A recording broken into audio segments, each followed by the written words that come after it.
Tu vas aller. Ouais. Ton objectif, c'est ma question moi aussi là. Moi, mon objectif, c'est juste pouvoir faire ce que je veux quand je veux. C'est mon objectif. Bonjour à tous, c'est Diabaté, on se retrouve pour un nouvel épisode du vlog olympique où je documente mon parcours jusqu'aux Jeux Olympiques de 2018 jusqu'à 2020 pour vous motiver, vous inspirer, vous pousser à devenir de meilleures personnes. On y va pour un nouvel épisode. Là, pour commencer la journée, je me concentre sur le vlog qu'il faut que je sorte ce soir. Mais vu que je dois aller travailler avec Ocella cet après-midi, j'aurai pas le temps de le faire l'après-midi, donc je le fais tout de suite. Et je vais essayer de prendre un ou deux vlogs d'avance vu que ce week-end j'ai compétition. Et du coup, j'ai envie de pouvoir me concentrer un peu sur la compétition. Et puis même, c'est mieux que je prenne un peu d'avance pour mieux m'organiser. Yo, un truc incroyable vient de se passer. Alors, regardez bien. La Fnac vend cette enceinte à 40 €. Et si on regarde sur mon téléphone, 85 €. Du coup, ce que je vais faire tout de suite, c'est que je vais en acheter 4. Comme ça, je peux prendre une Google Home Mini en plus. Enfin, je garde une pour moi et je revends tout le reste. Je suis super chaud. On verra ce que ça va donner, mais je suis super chaud. Donc, on a l'enceinte Bluetooth à 40 €. Donc, les 4, ça fait 160 €. Et on a l'enceinte Google Home couleur corail, qui est pas vendu sur eBay parce que c'est un tout nouveau modèle qui vient de commencer à vendre. Ce qui fait que du coup, si on fait le calcul correctement, on met 170 €. Ça, 10 €, on va la vendre à 40 €. Ça fait 30 € de profit. Et là, on les chope à 40 €. On va les vendre à 70. Ça fait, on va en garder une pour nous. Donc 90 € de profit plus 30, ça fait 120 € de profit. On va voir comment ça se passe.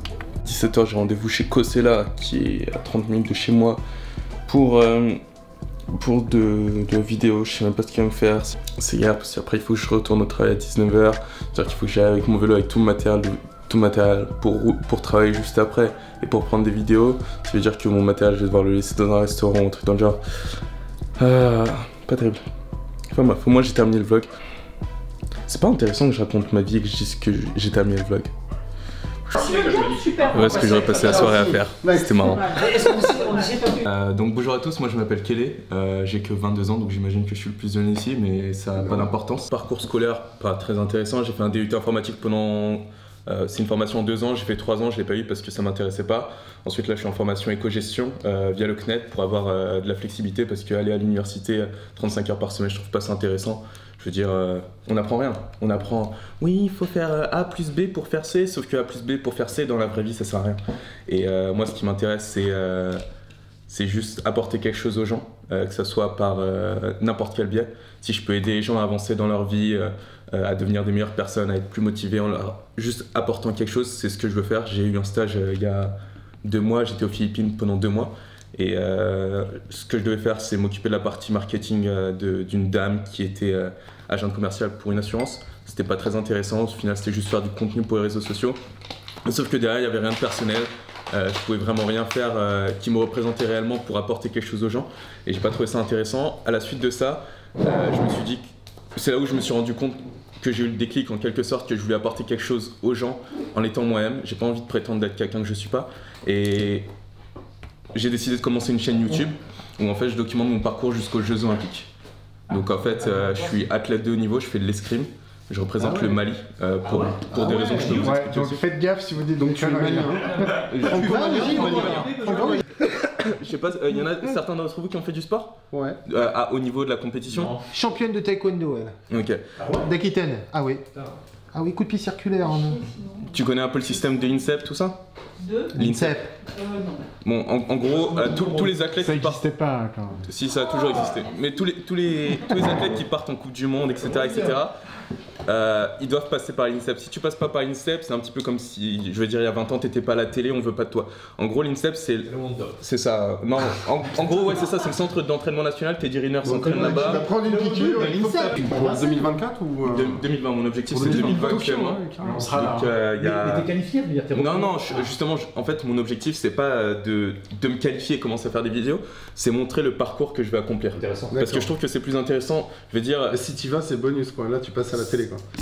Totalement, c'est ma vision. Ton documentaire, il est déjà vendu. C'est ça, c'est clair. C'est là où je me place et que je me dis que si je fais une vidéo par jour pendant 2 ans et que je me qualifie aux Jeux Olympiques, Je sais pas ce qui va se passer, mais ce qui peut se passer pour moi, je le vois que d'une façon positive. Dans le cas où ça m'apporte rien personnellement, j'espère qu'au moins je vais pouvoir contribuer à... Ce qui se passe, c'est que ça te donne surtout une pression supplémentaire. Déjà, tu vas être capable de trancher quelqu'un avec une épée, parce que ça t'apporte quelque chose. C'est pas grave. C'est ça. Si à la fin, il va y aller, à la fin de ton film, c'est finalement j'ai pas réussi, mais tout le chemin d'entreprise c'était ça, et voilà ce que ça m'a apporté, machin. Enfin, franchement, c'est hyper équilibré. Et après les jeux, surtout, la gestion après les jeux. De l'escrime du Mali. Alors, pour le Mali, en fait, il n'y a pas de critère de sélection proprement parlé, contrairement en prix. France où du coup il faut passer par les centres Donc c'est régionaux. le truc international qui va valider si... Non, c'est directement en fait les sélections nationales, les pays qui choisissent leurs représentants. Au Mali, il n'y a pas de représentant qui part sur une compétition internationale par problème de fond. Combien qui s'inscrivent au Mali pour être représenter le Mali? En fait, ils peuvent pas parce qu'ils n'ont pas de fonds en fait. C'est ça. Donc moi, mes Coupes du Monde, je les paye toutes tout seul. Donc est-ce qu'il y a une... Parce que j'imagine qu'il faut une fédération d'escrime. On a une fédération, mais en fait, ils financent rien. Donc d'accord, il faut que tu t'autofinances, mais eux, ils te filent le drapeau. Ça dépend si la compétition elle est en France ou si elle est au Japon. D'accord, ouais, voilà. Non, c'est pas extrême. Mais après, je suis étudiant. L'avion, l'hôtel, l'assurance, un entrepreneur, au bout d'un moment, c'est énorme. Avec ton matos. Non, généralement, j'arrive la veille ou 2-3 jours. Il faut ton matos. C'est ça. Après, je veux dire, l'escrime, ça me coûte pas énormément cher. Je veux dire, une saison pour toutes les compétitions, je m'en tire entre 5 000 et 10 000 euros, ce qui est en soi dérisoire. Mais étant donné que j'ai pas de business encore qui me permet de faire rentrer de l'argent, c'est quand même un coût. Bien sûr. Justement, je suis livreur chez Deliveroo, donc ça me permet vraiment d'avoir la flexibilité que je cherche à avoir, qui me permet de travailler quand je veux, une entreprise au Mali qui pourrait sponsoriser ton entreprise. C'est de la recherche, mais c'est aussi pour ça que j'ai commencé les vidéos, de façon à pouvoir vraiment...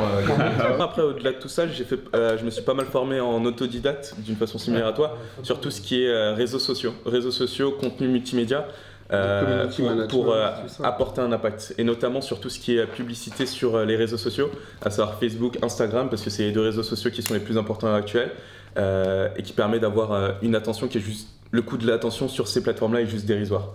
Je veux dire, j'ai fait une publicité il y a 2 semaines pour promouvoir des drones, j'en ai eu pour 30 € pour 300 000 personnes. Voilà. Donc le coût de l'attention sur ces plateformes-là est dérisoire. Maintenant, il faut savoir sur quelle plateforme on va chercher à faire la publicité. Beaucoup plus Insta que Facebook. Facebook, les gens n'y vont presque plus. Non, bien sûr, mais les gens qui y vont, tu peux leur envoyer de la publicité. Moi, je suis persuadé qu'il vaut mieux toucher 3000 personnes qui sont potentiellement intéressées et qualifiées par que 300 000 qui s'en foutent. Bien entendu, mais après pour ça, justement sur tout ce qui est la publicité sur les réseaux sociaux, on a des métriques qui nous permettent d'évaluer l'efficacité des publications. Tu peux régler ce qu'on me demande. Moi en fait, je suis vraiment plus axé vidéo que photo, parce que photo, je trouve que c'est ennuyant. Je veux dire, tu regardes une photo, tu dis ouais, c'est cool. Alors que quand tu regardes dans une vidéo, ça engage les gens. Si ton histoire elle est bien racontée, tu peux engager les gens sur ce que tu disais tout à l'heure, que tu disais que les gens ils regardent pas une vidéo jusqu'à la fin, ça dépend de la qualité de la vidéo. L'état démographique que tu cherches à toucher, si tu cherches à toucher une population entre, je vais dire 16 et 24, c'est probablement l'endroit où il faut aller. Parce que la majorité des gens de 16 à 24 sont sur Instagram.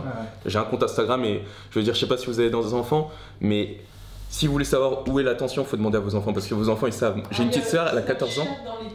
Snapchat, Musical.ly, je sais pas si vous connaissez. Ma fille elle a 14 ans, elle est sur Snapchat, Musical.ly elle y est plus, mais tous ses potes sont sur Snapchat. Ouais, c'est ça. Même Instagram en classe, aussi, mais Instagram c'est la vitrine où tu mets des belles photos de temps en temps. Les vieux. Facebook c'est vraiment voilà un peu, c'est des démographiques qui vont être différents en fait.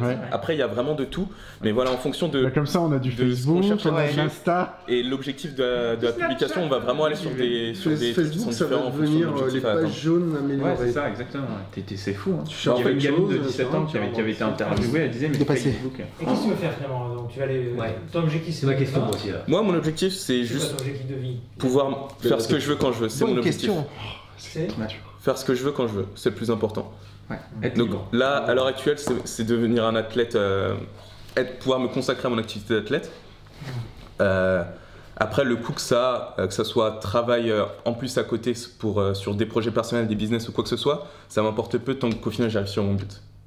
Qui est pouvoir faire ce que je veux quand je veux. Par des compétences artistiques, avoir en fait toutes les compétences non, mais pour être libre. Ah, mais il me manque la larme à l'œil pour avoir un truc bien. Ah bah.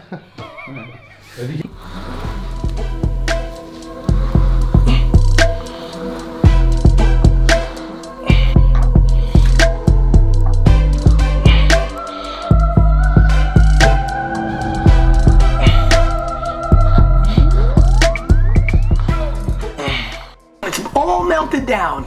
It's just to how much time did you spend paying attention to? Period, and a story, done.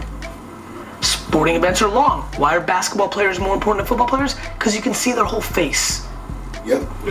Like if I owned the NFL, I would take helmets off now and nothing to do with concussions. You connect with the person who... I just want people to see Von Miller's face more often. Will it be different hitting? Yes. Would I give a fuck? No. Because football would be bigger. Well, football players would be huge. You know why in Atlanta clubs, football players walk in with chains with their numbers on it? Because you don't know who they are. No. You don't know who they are. Because when you see a basketball player... You know exactly who that is. Oh, that's Westbrook right there. But even soccer, same shit. Like, being just like... Je crois qu'il vient de dire exactement ce qu'on avait besoin d'entendre. En escrime, il a exactement dit... C'était vraiment... C'était pas planifié. Je m'attendais pas à ce qu'il dise ça. Pourquoi le basket est plus grand que le football américain aux États-Unis? C'est simple. Parce qu'on voit leur tête. Il a tout dit. Et LeBron arrive sur le terrain, tu sais qui c'est. Un joueur de football américain, il arrive sur le terrain, tu sais pas c'est qui. Et c'est notamment pour ça qu'ils ont leur nom en grand dans le dos. Parce que sinon tu sais pas c'est qui. Et je pense que ça s'applique énormément à l'escrime. Et c'est pour ça d'ailleurs à un moment ils avaient voulu ajouter les visières sur les masques d'escrime, au sable notamment, pour vraiment renforcer la visibilité et rendre tout ça plus compréhensible pour le grand public. Incroyable.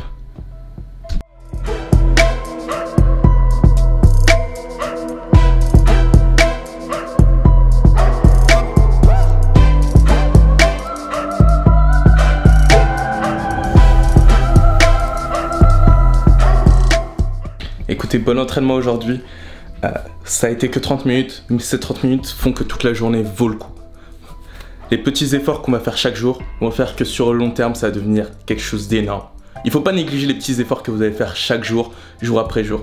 D'accord? Au contraire, ce sont les petits efforts que vous allez faire qui semblent comme rien, qui vont faire que votre journée va compter. Ces 30 secondes, enfin ces 30 minutes que j'ai pris pour m'étirer et pour m'entraîner un tout petit peu, que ce soit sur les abdos avec la roue comme j'ai pu le faire, ou avec mes étirements, ça a l'air de rien. Mais là, ça fait 3 mois que j'ai commencé mes étirements, 2 mois exactement mes étirements, et je sens déjà qu'il y a des progrès qui sont arrivés, de l'amélioration qui est là. Faut pas s'arrêter, c'est que le début et il faut continuer. Tous les jours, comme ça, parce que nos limites d'aujourd'hui sont faites pour être dépassées demain. Today's limits are only meant to be broken tomorrow. Et on va continuer comme ça, parce que c'est pas la fin du chemin. Boum! Le prochain épisode de l'Olympique Vlog.